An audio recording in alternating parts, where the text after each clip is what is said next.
તો જય માતાજી મિત્રો, ઓપરેશન મુસ્કાન દ્વારા 1.5 વર્ષથી ફરાર અપહરણનો આરોપી તથા ભોગ બનનારને શોધી કાઢતી બોરસદ ટાઉન પોલીસનો તમે આ વિડીયો જોવો. સોશિયલ મીડિયામાં ખૂબ જ ઝડપીથી વાયરલ થઈ રહ્યો છે.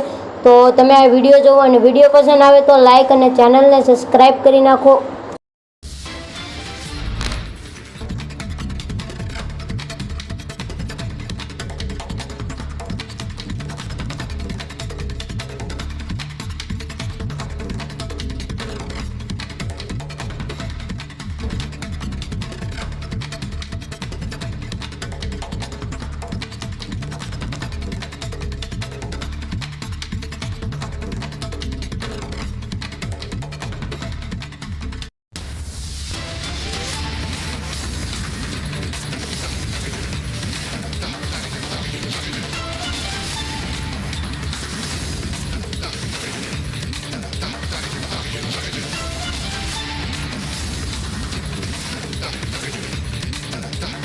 મિત્રો, તમે આ વિડીયો જોયો છે અને આવા નવા બીજા વિડીયો જોવા માટે ચેનલને સબસ્ક્રાઈબ કરો અને વિડીયો પસંદ આવ્યો હોય તો એક લાઈક કરો.